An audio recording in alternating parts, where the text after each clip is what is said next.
Muito bem, neste momento nós teremos então a apresentação introdutória do Rally da Pecuária 2018 com o sócio-diretor da Agroconsult e membro do Conselho Superior do Agronegócio da Fiesp, André Pessoa. Obrigado. Boa noite a todos. É uma satisfação estar aqui mais uma vez com vocês para a apresentação dos resultados do Rally da Pecuária desse ano, que eu vou dividir, como sempre, aqui a apresentação com o Maurício. Antes de mais nada, dizer da satisfação, né, de estar mais uma vez aqui, né, na Fiesp para fazer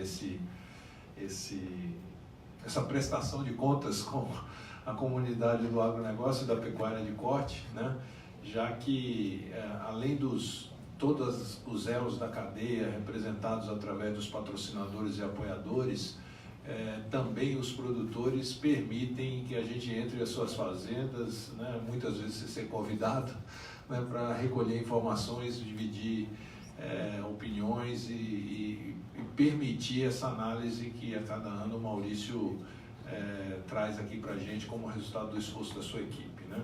Então eu queria, na apresentação, se a gente pudesse colocar. Pois não. Obrigado.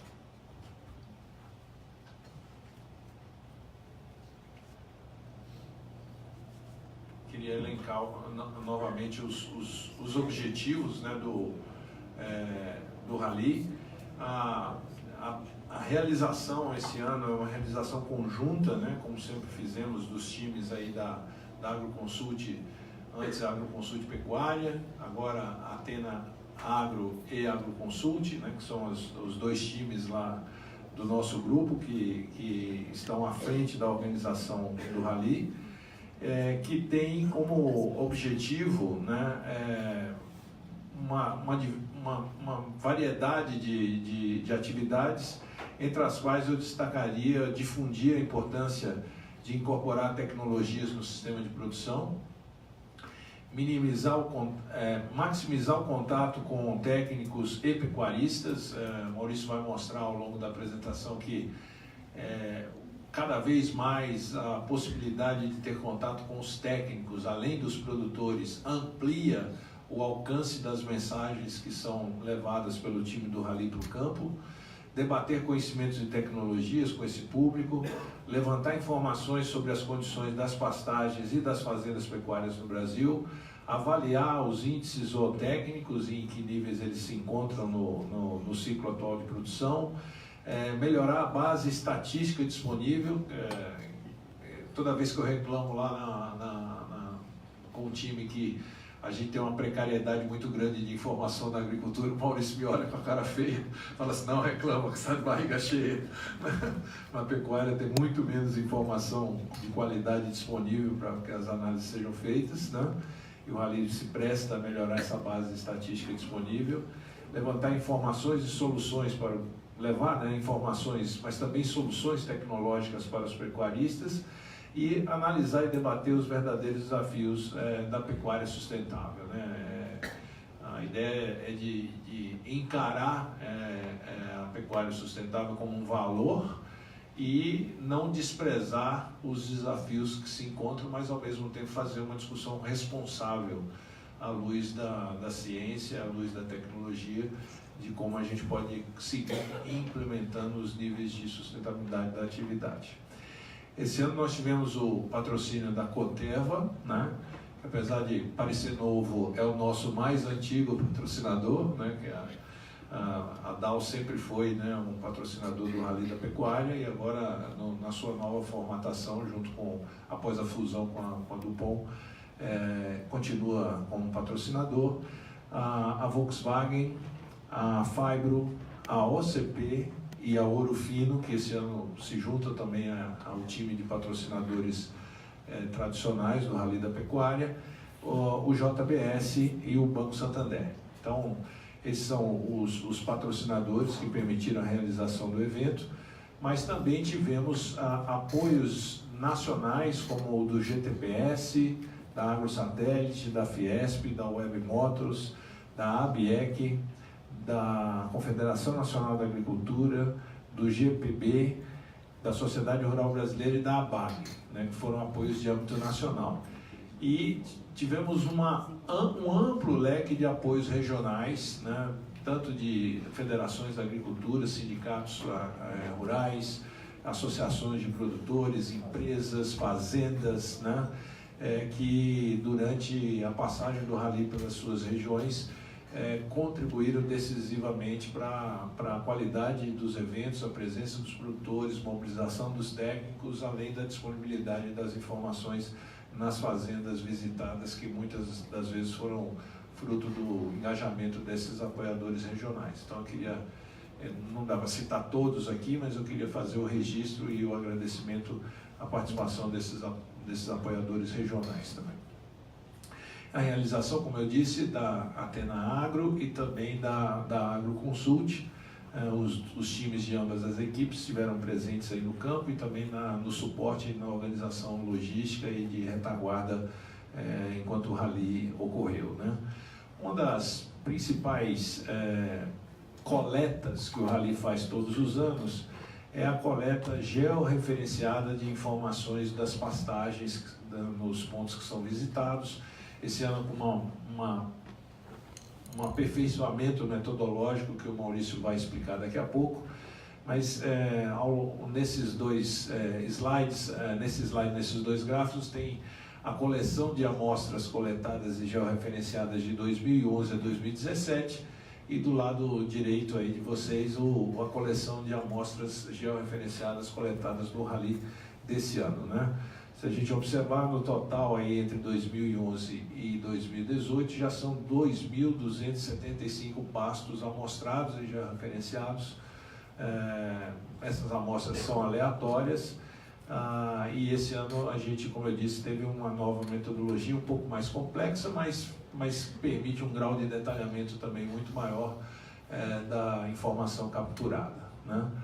Foram 12 eventos realizados, os eventos tradicionais do Rally, com a participação dos produtores, né, em mesas redondas para debate das tecnologias e das informações de mercado, mas foram também 30 oficinas viabilizadas pela ação dos patrocinadores e apoiadores regionais, entre as quais a gente destacaria a oficina da pecuária eficiente, a oficina do quanto vale a sua arroba, qual é o futuro da pecuária brasileira e a oficina de produtividade. Essas oficinas são iguais em termos de conteúdo aos eventos realizados, com a diferença de que é um público menor, mais focado e que permite uma interação e uma participação maior dos produtores presentes, interagindo com os técnicos que estão apresentando as palestras, né? Portanto, ao todo foram 42 eventos com a presença dos produtores.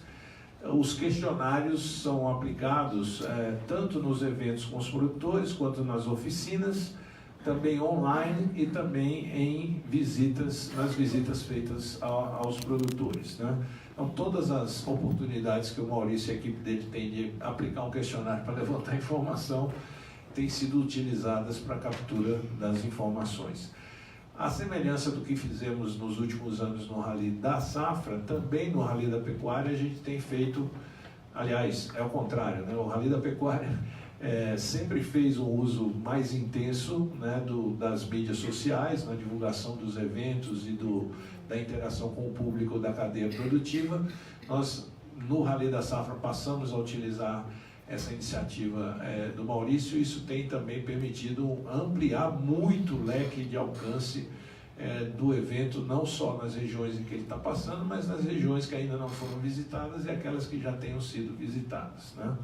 Então é uma ferramenta muito poderosa aí, que a pecuária usa mais do que a agricultura, né, tradicionalmente, e foi feito um grande esforço aí da comunicação via as mídias sociais.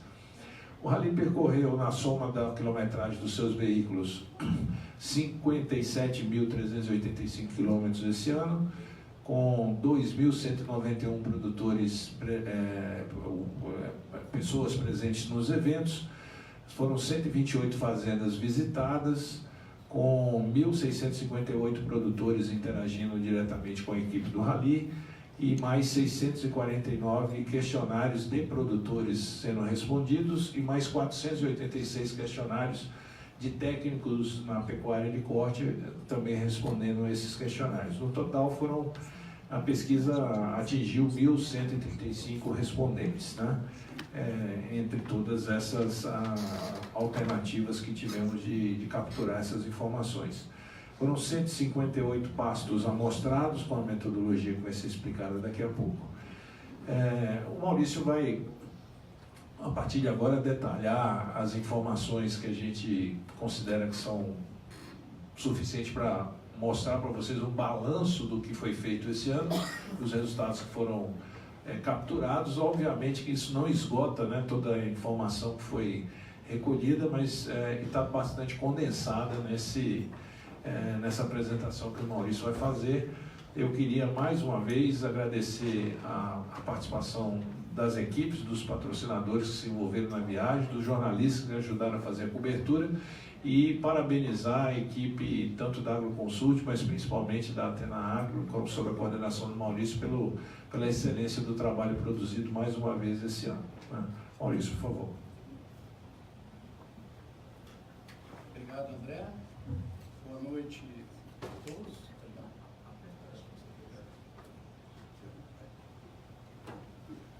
Boa noite a todos. Obrigado, André.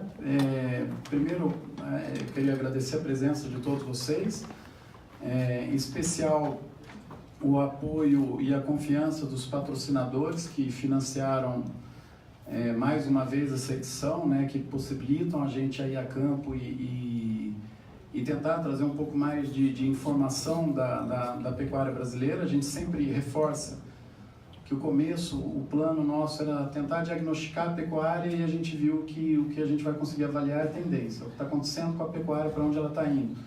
Então a gente tem trabalhado com bastante zelo nessas informações, e ano a ano estamos melhorando, né?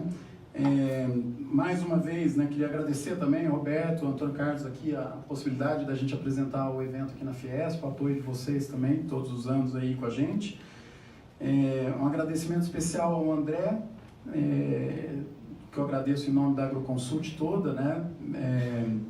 O André me desafiou uns anos atrás a tentar fazer um projeto do porte que a gente tem na agricultura, né? E trazer um rigor de trabalho com informação na pecuária do nível que se usa na agricultura. E realmente a gente depara com desafios maiores pelo próprio tamanho, né, e variedades que a gente tem nos sistemas de produção de pecuária que acontecem em todas as regiões.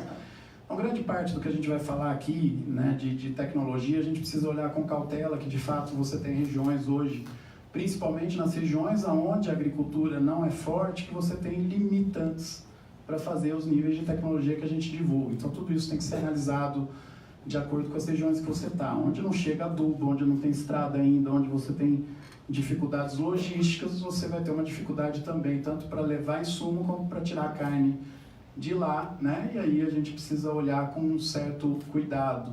Lembrando que, mesmo nessas regiões, eles estão sofrendo influência de um movimento tecnológico que acontece na pecuária, né? E agradeço da equipe da AgroConsult, os que mais se envolveram aí, talvez eu esqueça alguns, mas está aqui o Pereira, o Deco, a Maiara, a Elô, o Gildomar, que se envolveram mais no Rally da Pecuária esse ano pela AgroConsult, e dentro da Tenagro, a Luísa, o Davi, o Stefan, o Gustavo e a Catarina, que estão aqui, que não mediram esforço para a gente conseguir levar essa expedição aí a gente julga que foi tão bom que a gente começou a ficar preocupado e reclamar de coisas pequenas que antes a gente nem se importava, né? Então foi uma expedição de excelência que a gente conseguiu fazer. Essa turma que está de amarelo por aí não é patrocínio dos Correios, não.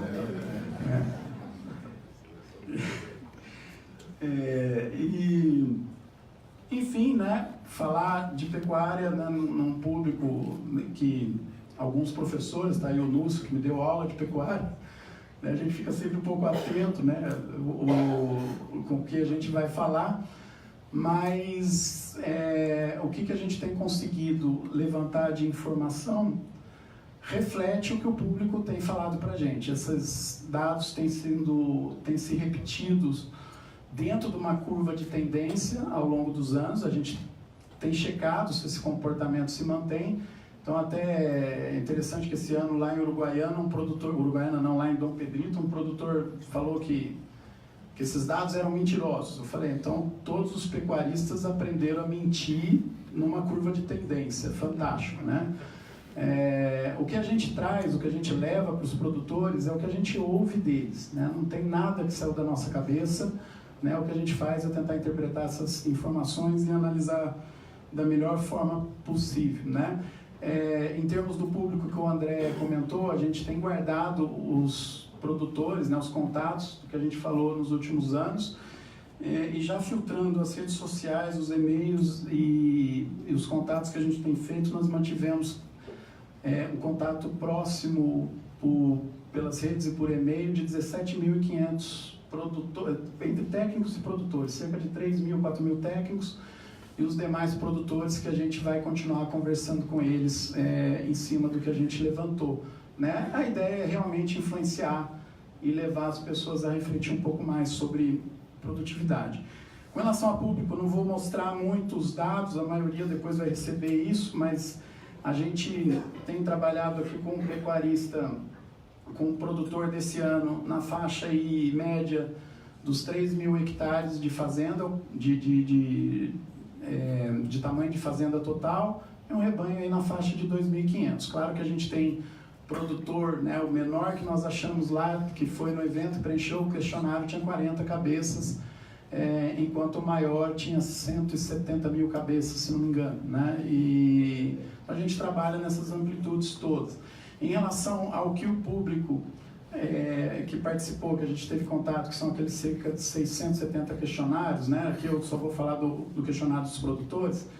A gente tem 18% dos pecuaristas eram criadores, né? Estão lá na atividade de produzir bezerro desmamado e representavam 14% do rebanho, né? Recria 4 produtores, 4%, 5 rebanho e assim por diante, né? Então, o perfil que a gente sempre tem o maior foco de análise pela facilidade que a gente tem para interpretar a pecuária, que é o ciclo completo, a gente tem 21% dos pecuaristas do público que faziam o ciclo completo, e eles têm 19% do rebanho desse grupo, né? E lá, aquela parte do confinamento profissional. O que é esse confinamento profissional?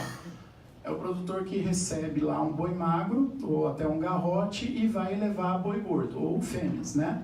Geralmente são machos. Esse produtor são 5% dos contatos que nós tivemos e movimentaram aí 24% do rebanho dessa amostra. Eu chamo a atenção, né, como eu tenho feito todos os anos, de 2 atividades que são recentes na pecuária, né?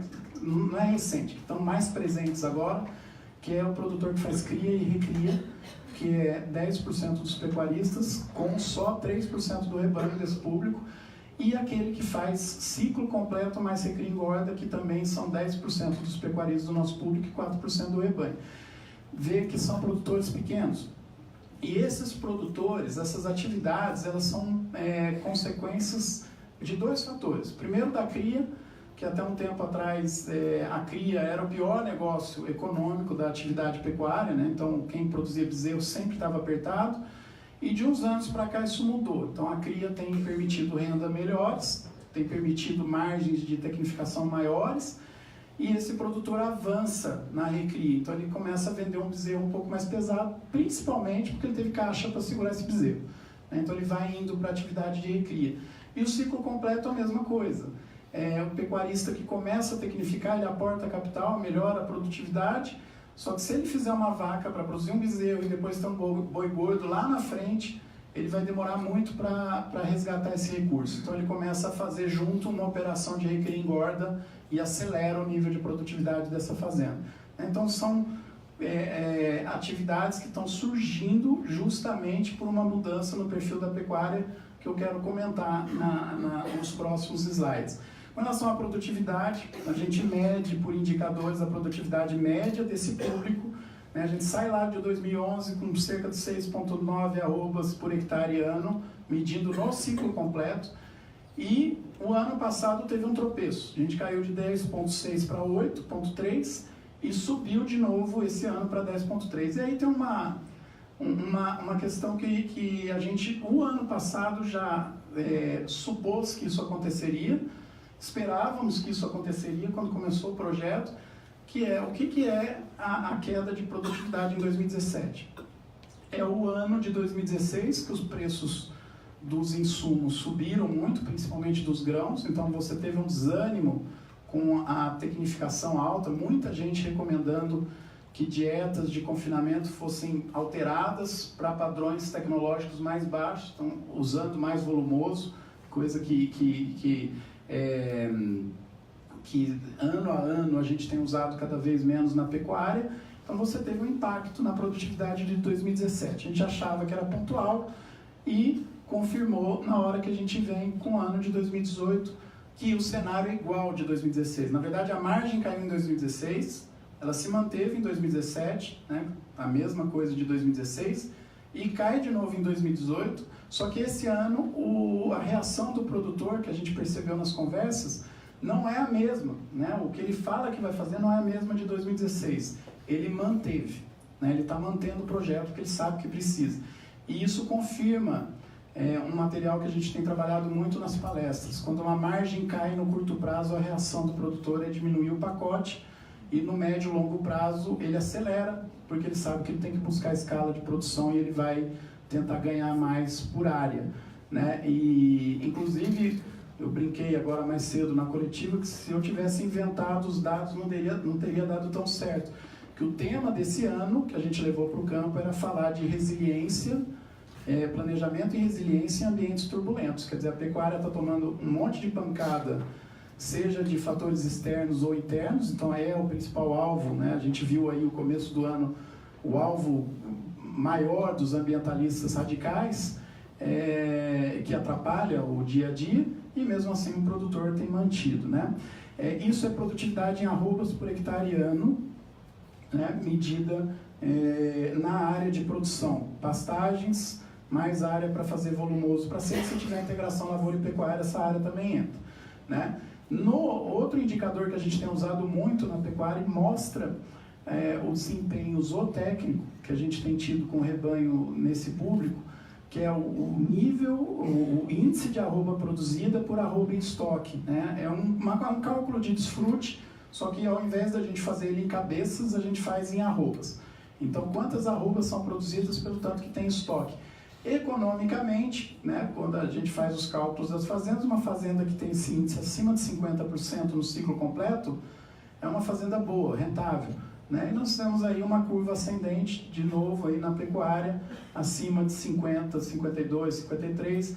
No ano de 2016, que foi o estímulo de 2015, né, chegou a 60, assim como em 2014, caiu o ano passado e volta a subir esse ano. Quer dizer, nós estamos aplicando conhecimento zootécnico numa proporção maior do que o conhecimento agronômico. O que é o zootécnico? Genética, reprodução nesse público, né, no que a gente está falando, nutrição e sanidade, né? O componente agronômico, que é o caso das pastagens, dos volumosos e do manejo todo disso na fazenda, é ainda o gargalo da pecuária brasileira e é também o gargalo no público do rally, embora esteja melhorando ao longo do tempo.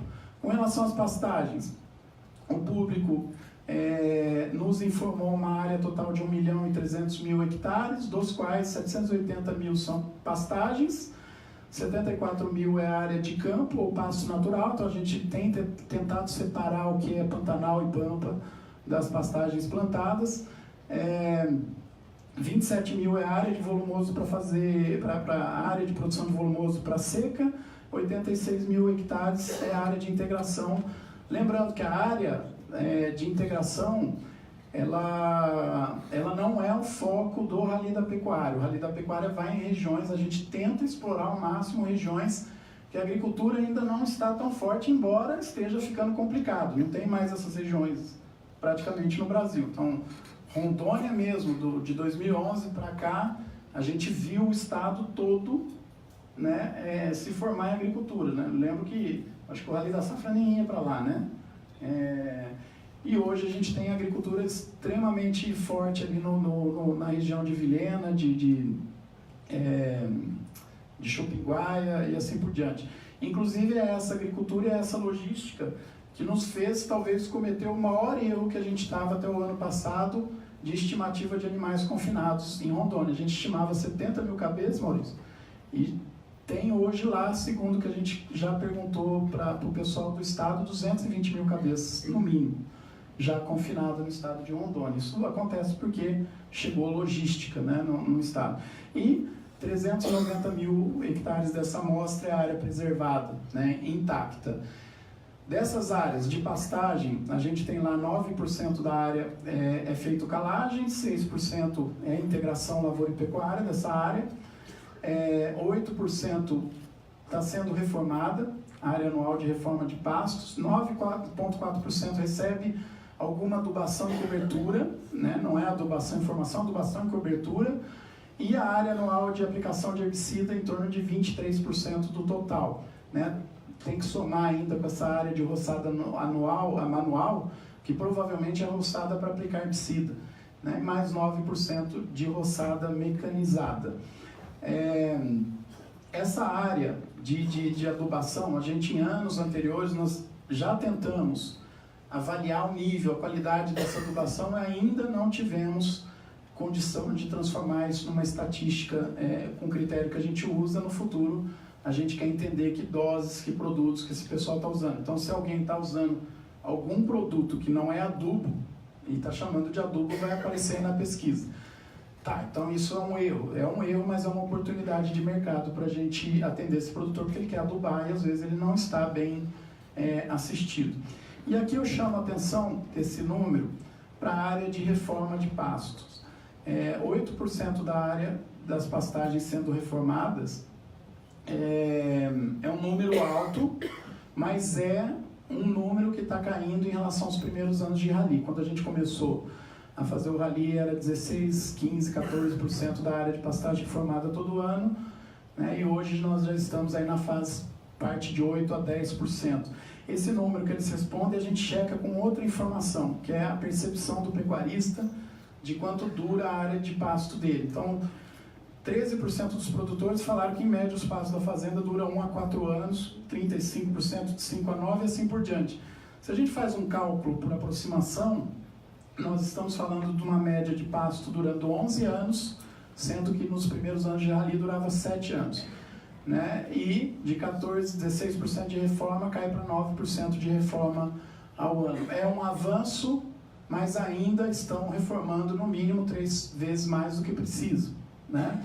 E essa, na parte de pastagem no campo que a gente leva para o produtor, é a informação mais valiosa para o pecuarista, porque se ele fizer uma avaliação técnica da área de pasto da fazenda dele, né, uma avaliação que hoje é extremamente barata, que tem conhecimento para fazer isso, com o mesmo recurso que esse pecuarista já usa reformando pasto, ele em 3 anos conseguiria frear o processo de degradação da fazenda dele. Ele teria recurso para isso. Como? Né? Avaliando a área degradada. O que é degradado para a gente? Né? O conceito que a gente trabalha de degradado é o pasto que não tem mais estande. E esse número não mexe nos últimos anos, ele tem ficado aí na faixa de 3 a 5%. Então, na prática, um produtor deveria reformar essa área. E o restante da área, né, ou seja, mais 8% ou mais 11%, ele poderia fazer o que a gente chama de recuperação, que é ir lá controlar as invasoras, recuperar a fertilidade dessa área e transformar ela em área produtiva sem ter que refazer o pasto. Isso custa metade do investimento em reforma e com esse dinheiro que ele já usa, né, ele poderia melhorar o sistema produtivo dele. Eu passei um slide aqui, que é a metodologia bolada aqui pelo Daniel, né, da AgroSatélite em parceria com a gente.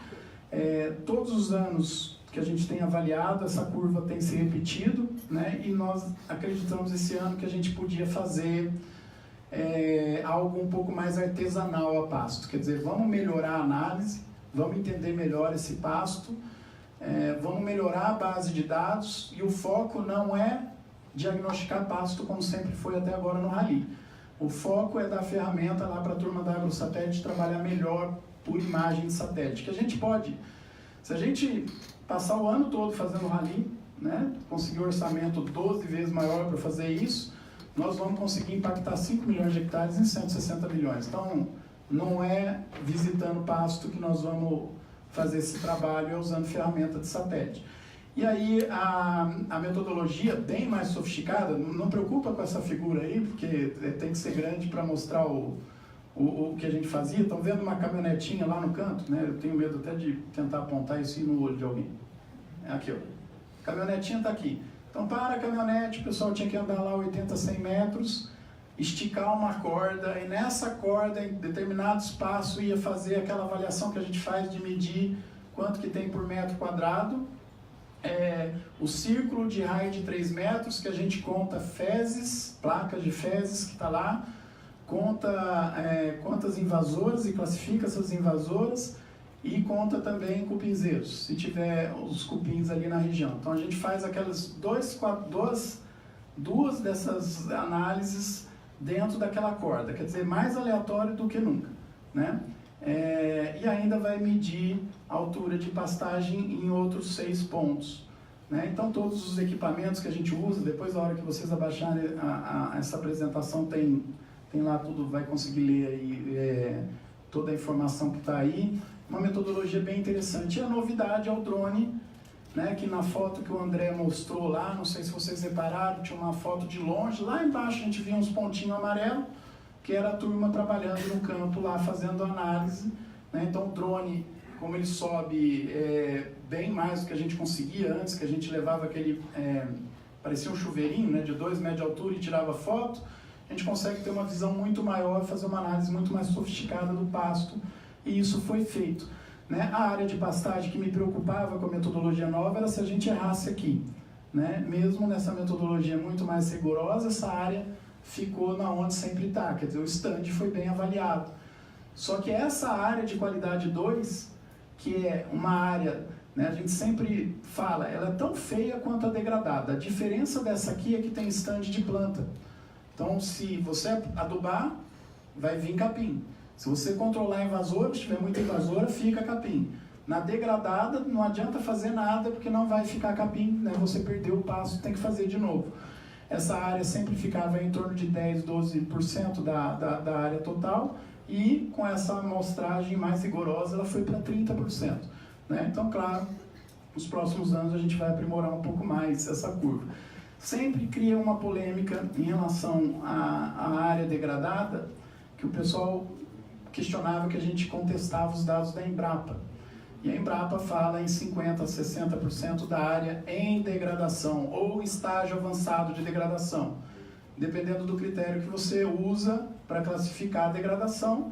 Nós estamos falando do mesmo número. Inclusive, em cima dos dados de 2018, o AgroSatélite já fez uma avaliação aí dos pontos que nós identificamos, né, que nós analisamos. No bioma amazônico, 22% dos pastos estão em degradação. Cerrado, 11% em degradação, Mata Atlântica, 5% em degradação.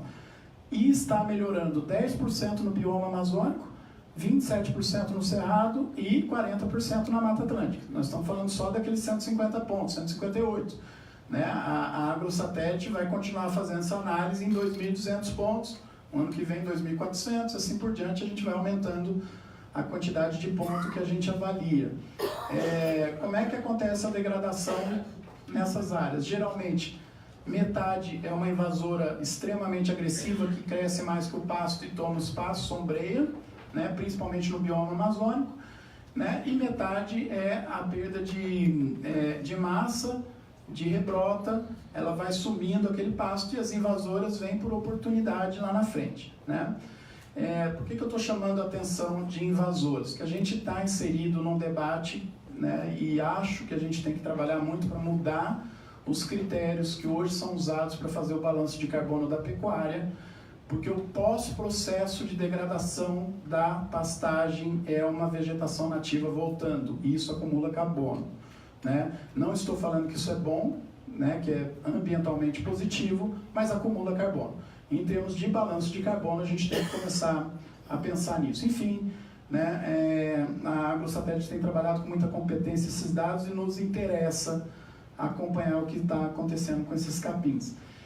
Em relação a confinamento e nutrição, lembra que visitas, questionários em visitas são só 98 numa amostra de 670 questionários. Então não são as visitas que mexem com o número, né? Por que eu estou falando isso? Porque nós visitamos grandes confinamentos, inclusive grandes confinamentos foram apoiadores fazendo eventos dentro das fazendas, né? Fizeram várias iniciativas de oficinas, mas esse ano nós conseguimos a maior amostra de número de cabeças confinadas dentro do Rally, né? Entre confinamento e TIP chegamos a quase 1 milhão de cabeças, coisa que a gente nunca tinha atingido no público do Rally da Pecuária, né? E o confinamento, né, pelo menos o que a gente entende, né, do que a gente entende de sistema de produção no Brasil, diferente dos americanos, o confinamento na produção brasileira, ele é muito mais uma ferramenta de manejo de pasto do que o projeto de intensificação em si. Então, toda vez que a gente melhorar a produção de pasto, que só produz 80% de toda a produção vai acontecer na época de chuva, né? Quanto mais eu produzir esse pasto, mais eu aumentei o problema da seca. E eu preciso lá de confinamento para manter esses animais. Ou alguma outra estratégia, e todas que a gente analisa, né? Dependendo da escala que você entra em produção, ainda hoje o confinamento acaba sendo a mais interessante, né? Então, é uma ferramenta que tende a crescer à medida que a área de pasto cai, né, no Brasil, ou que a produtividade aumenta nessa área de pasto. Dentro do nosso público, isso não é Brasil, isso é público, Rally da Pecuária 2018, né, a área o tamanho do confinamento em capacidade estática, quer dizer, quanto que cabe ao mesmo tempo no confinamento, aumentou desse público aí de 480 mil cabeças para 520 mil cabeças, né, a capacidade estática. Né, a intenção para 2018, provavelmente isso já acabou mesmo. Teve vários casos, né, a gente, até o Davi que cuidou muito desses dados, muitas vezes durante a última semana e essa semana, a gente sentou junto para ver dados incoerentes, que o sujeito investiu em confinamento e não tinha boi confinado, né, nem vaca, nem nada. Quer dizer que a estrutura foi montada esse ano, mas o ano que vem que vai começar a colocar o gado. Então esse público está investindo, mesmo nesse ano ruim, né, Roberto? Que ruim, né, complicado, né, um ano preocupante, né? E em termos de cabeças confinadas, então a gente chega lá, né, sem o TIP aqui, chega nas 893 mil cabeças, dando um giro de 1,7 na estrutura de confinamento em 2018, né, intenção de confinamento para esse ano.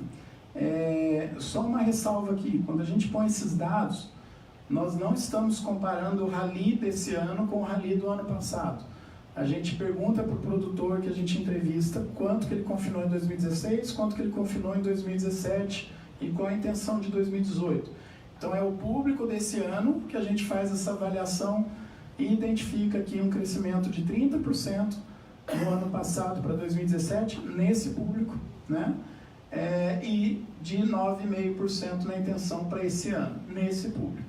No perfil desses produtores, está aumentando nesse ritmo o tamanho dos animais que vão ser terminados no coxo em 2018. De 1,4, que é o giro, né, a média de giro que tem dado nos últimos anos, né, da estrutura, então cabe 500, eu giro 1,4 vezes, nós pulamos aí para 1,7. E o perfil do confinador, né? Em número de confinadores, nós temos lá 323 produtores responderam essa pergunta, o N, né? 85% desses produtores responderam que tem confinamento estratégico.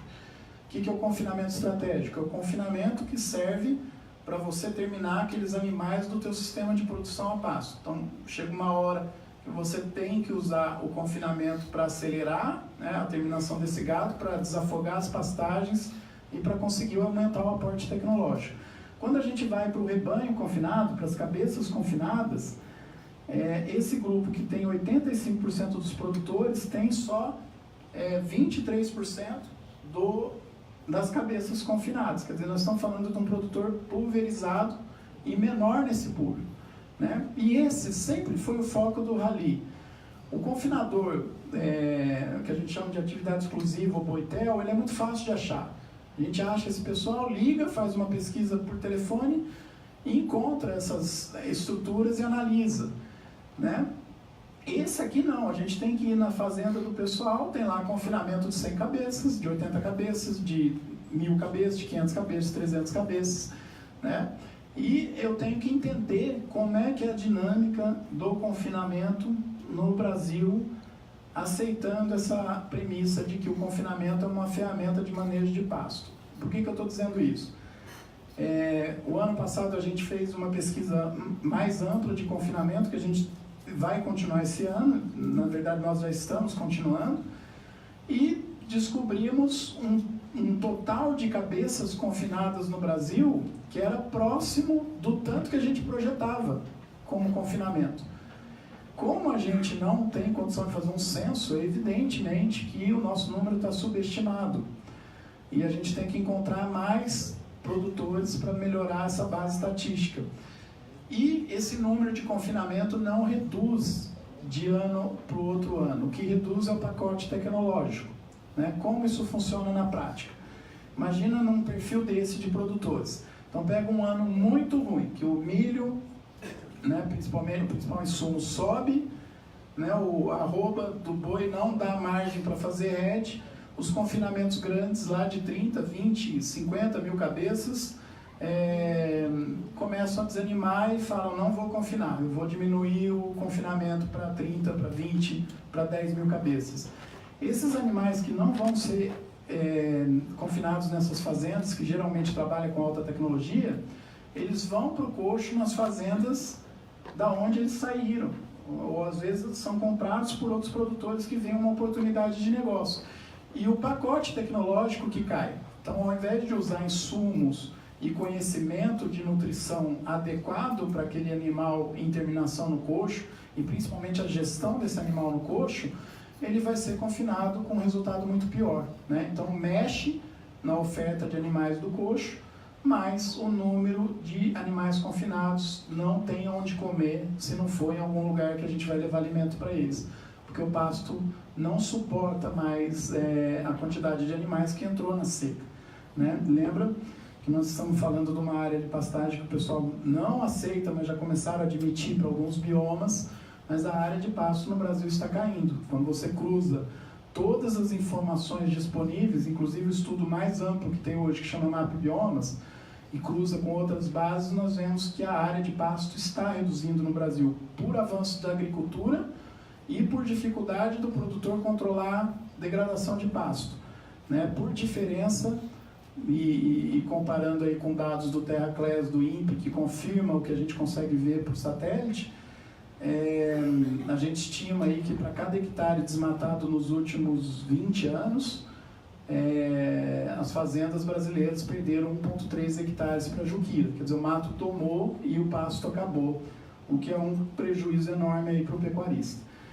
E toda vez que a gente fala do processo de intensificação, que a gente é extremamente entusiasta, acredita que a pecuária vai tomar um rumo mais parecido com a agricultura, como vem acontecendo, mas existe um problema criado pelo processo de intensificação, que é a exclusão daqueles que não se adaptam. E isso está acontecendo numa velocidade muito grande e precisamos ter como país uma preocupação com relação a esse tipo de produtor. Dentro do nosso público, as frequências, né, de produtividade, até 3 arrobas e depois 60 arrobas por hectare ano. Né? Claro que o nível de produtividade acima de 50, 30 arrobas, nós estamos falando de pasto intensivo, nós estamos falando de confinamento, nós estamos falando de genética boa, de reprodução, nutrição, sanidade, tudo pacote tecnológico completo, né? Não está faltando nada aí. Dentro do na amostra de 2018, 3% dos pecuaristas estavam acima de 60 arrobas, e eles venderam 25% do total que essa produção foi vendida, do total de venda desse público. Então, 1/4 da venda de animais desse público estava na mão dos 3% que tem mais de 60 arrobas. E eu vou fazendo essa conta por nível de produtividade, né, até chegar nos mais baixos, que a gente tem 18% dos produtores que venderam 3% das arrobas. Por que essa informação é importante para a gente? Quando a gente analisa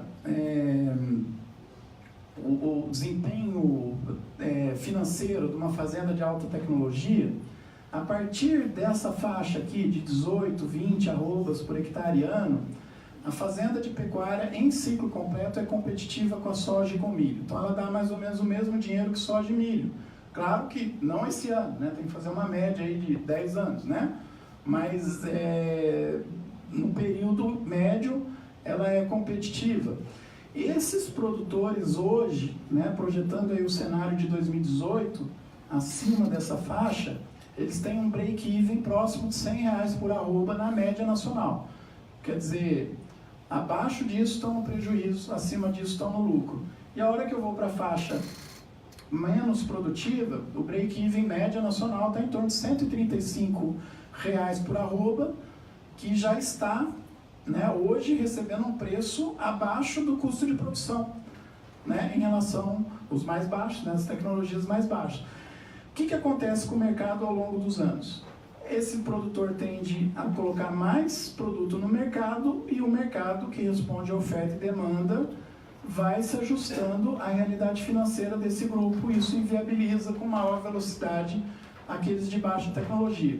Então nós estamos vivendo um processo semelhante ao que aconteceu no milho, no café, na laranja, no algodão e várias outras atividades que você tinha muitos players no mercado e de repente um grupo, né, começa a ser mais produtivo, né, um grupo grande, que estamos falando de um país enorme, mas acaba excluindo aqueles de baixa tecnologia. Essa tendência na pecuária está acontecendo e a velocidade aumentar.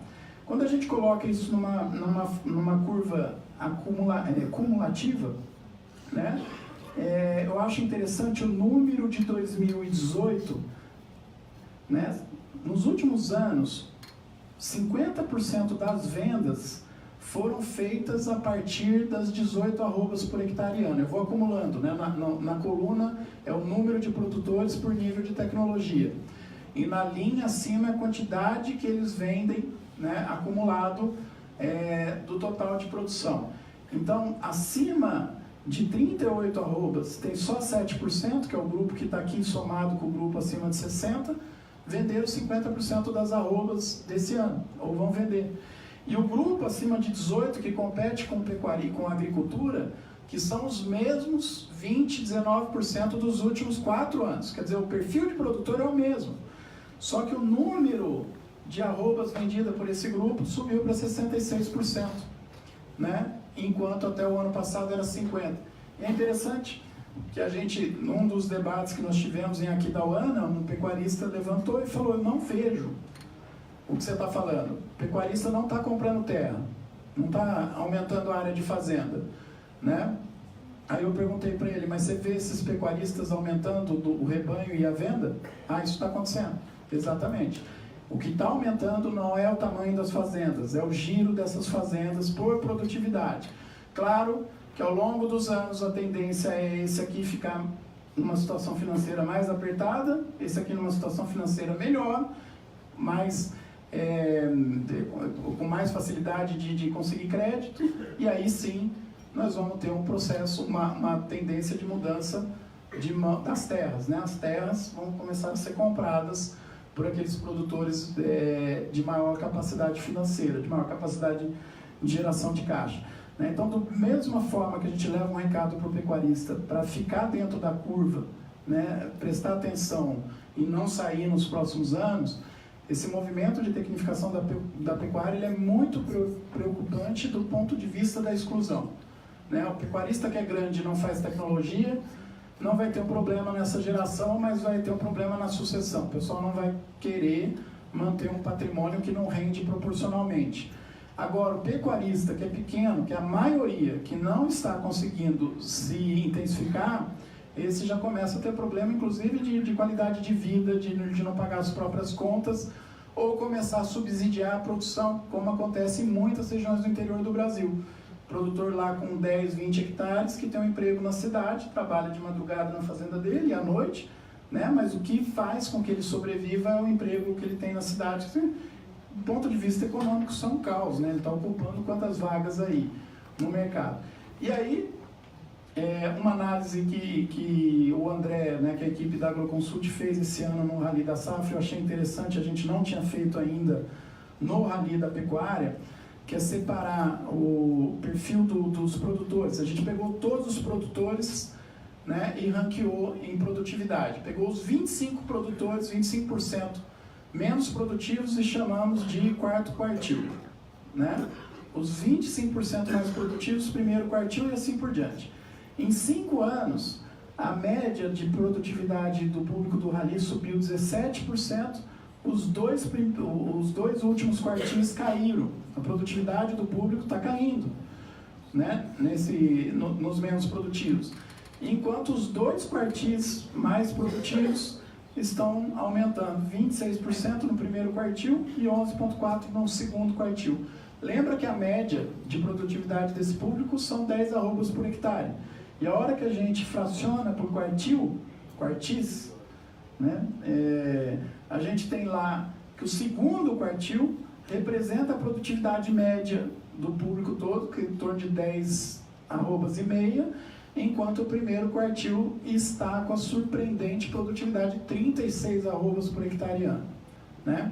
E aí, nós estamos vivendo um momento interessante, que eu não sei se é de toda essa bagunça que virou fake news e tudo isso, mas começaram a criar um sensacionalismo que produtividade é uma lenda na pecuária, né? Precisa ter um pouco de cuidado com isso, né? Uma fazenda mais produtiva, essa aqui, é muito mais difícil de administrar. Então tem muito mais gente errando, fazendo níveis de produtividade mais altos, né? E se você errar um pouquinho, você escala um prejuízo, sendo que o teu objetivo é escalar o lucro. Então você não pode errar, né? Então a gente tem que analisar que produtividade está implícito que você tem que trabalhar com uma gestão muito mais sofisticada do que trabalha numa fazenda comum. E outra verdade que tem aqui, claro, que para sair desse nível para esse tem que investir, evidentemente. Você vai ter que investir em estrutura, em pasto, em insumos, até vender a primeira venda e na parte mais pesada de investimento da pecuária, que é o próprio rebanho. E o interessante é que todo o processo de tecnificação na pecuária, a gente vê que 80% dos investimentos é comprar o próprio rebanho ou manter um rebanho maior, né? Que é um investimento de alta liquidez. Em qualquer momento, né, diante de alguma crise, você faz dinheiro com o animal em qualquer categoria da pecuária, né? Então, esses números aqui assustaram a gente, que a gente nunca tinha feito essa análise. E aí, para a gente ir já para a última fase, né, também não vamos explorar muitos esses dados aqui, mas esse é o tipo de informação que a gente vai explorar muito com os pecuaristas, na medida que a gente vai entregando relatórios, né? Então, um acordo que a gente faz com os produtores é que todos aqueles produtores e técnicos que preenchem o questionário que a gente disponibiliza, nós vamos interagir dando informações mais elaboradas. E uma delas é tentar mostrar o que faz o grupo mais produtivo, o que faz o grupo menos produtivo. Então aqui é uma incidência nas fazendas de dietas sofisticadas por nível de tecnologia. O que é dieta sofisticada? Você muda de simplesmente aquele sal comum ou algum semi-confinamento para um produto mais elaborado, usando alguma tecnologia, algum insumo, alguma molécula que faça com que esse produto dê um desempenho melhor, né? Isso vale a pena? Cada produtor tem que analisar se o benefício de receita que isso vai dar compensa o uso dessa informação. Então a gente tem lá as fazendas, claro, cai aqui por questão de público, isso aqui é a hora que a gente coloca todos os anos, a curva é normal, né? Isso aqui é problema de N, claro, né? Apesar do tempo que a gente fica no campo, para cada realidade, cada atividade, por nível de tecnologia, a gente teria que ter uma amostra muito maior para ter uma análise perfeita por ano, né? Mas a tendência é que use cada vez mais dietas sofisticadas à medida que o nível de tecnologia aumenta. assim como acontece com o nível de crédito, né? A disposição em pegar crédito. Até um tempo atrás, quando a gente fazia os eventos do Rally, o pessoal perguntava se pecuária paga crédito, paga juro de banco, tem condição de pagar. Mas se de 20 arrobas para cima é competitiva financeiramente com a agricultura, e a agricultura paga, e você ainda pode estender muito mais, a pecuária paga mais, né? Só que todo crédito que for mal utilizado não vai ser pago, né? Pegou o dinheiro, não deu o projeto que você imaginava, você vai perder o dinheiro, vai ficar com uma dívida e tem que pagar um juro, claro, né? E nos primeiros anos, que a gente sempre fez essa pergunta para o público, esse nível de mais tecnologia aqui era 40% de aderência a crédito. Hoje nós já estamos falando aí de grupos com 60%, 70% aceitando pegar crédito para investir em tecnificação. Você precisa de dinheiro para dar esse espaço, ou vai fazer ele com mais tempo, né, ao longo dos anos. E a questão de porcentagem, né, de fazenda, de pastagem com aplicação de fertilizantes em superfície.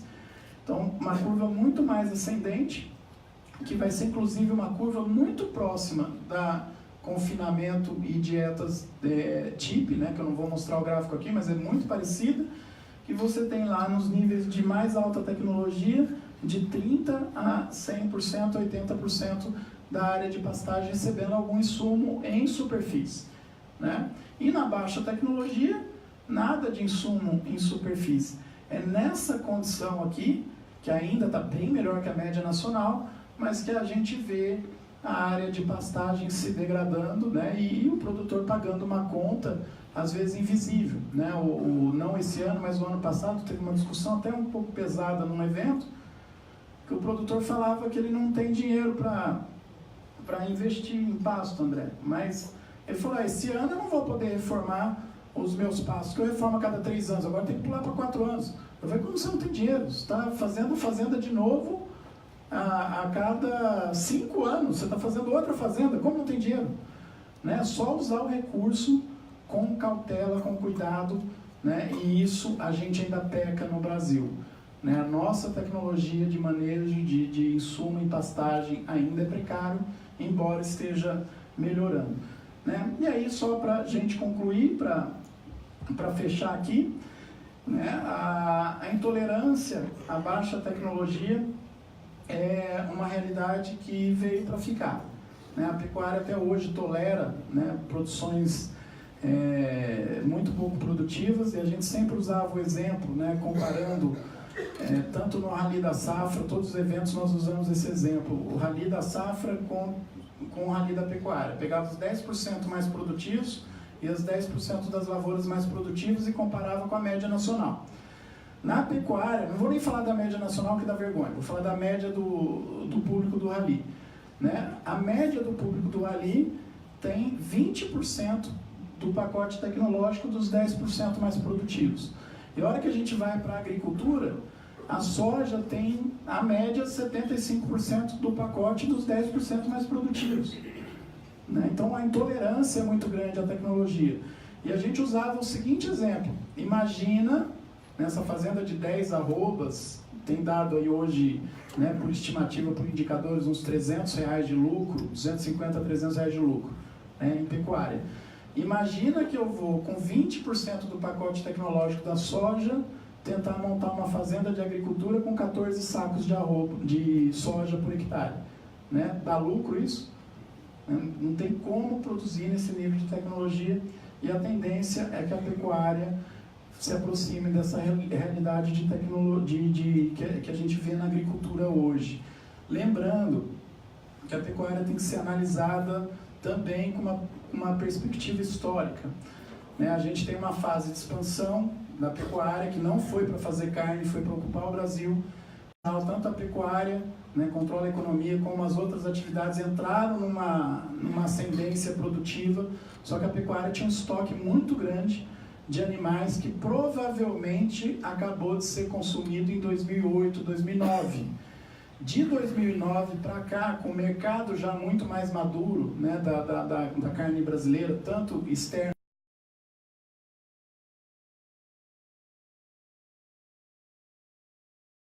muito difícil para o pecuarista perceber, porque a margem também caiu, né? O custo foi muito alto, então o preço mais alto não refletiu no que ele imaginava em anos anteriores, que era um dinheiro que vinha por uma margem mais alta. De 2015 para cá, a gente imagina que a gente tem entrado numa nova realidade do ciclo pecuário brasileiro, que ao invés de responder a estoque de vaca, estímulo de preço de bezerro, ele vai responder à nossa capacidade de produção. Então, nesse momento, a gente acredita que o ciclo pecuário já esteja para cima, já vai subir. Só que a baixa deve vir mais rápido também, a menos que comece a acontecer outras variáveis, né? E aí a gente tem que ficar atento nas projeções. Mas a gente, nos próximos anos, na produção pecuária, vai ser muito mais vulnerável a clima, câmbio e mercado de insumos do que preço de bezerro, estocagem, aquelas coisas todas. É uma tendência que não tem volta, né? Então, provavelmente, isso é uma realidade diferente aí dos últimos anos, e pecuarista e técnico ainda tem que se adaptar, né, a essa condição. Com relação à sustentabilidade, também é um assunto muito caro no Rally da Pecuária. A gente trata desse assunto desde 2014, se não me engano, e trata com mais afinco. Esse ano, além do projeto lá que a AgroSatélite conduziu entre os apoiadores, um outro projeto que teve foi junto com o GTPS, que foi divulgar o GIPS, né, que é o Guia do Indicador de Pecuária Sustentável. Então, todos os eventos, nós convidamos os pecuaristas a participar mais desse debate. Esse debate precisa ser tomado pelo setor produtivo, né? A gente não participa dele. Então, vamos em reuniões de sustentabilidade, são raros aqueles que conhecem, que trabalham na pecuária e estão nessas reuniões. Aí quando a gente começa a debater, falar que a produção está melhorando, que a pegada de carbono, pegada hídrica e todas aquelas coisas estão muito melhores do que se imagina, é meia dúzia de gente falando, né? O povo fala, o lobby do chato, né? Exclui que esses caras estão falando, porque a gente não sabe trabalhar esses indicadores. E a maioria dos produtores, a gente perguntava, fazia teste, o que você imagina que é carbono na pecuária?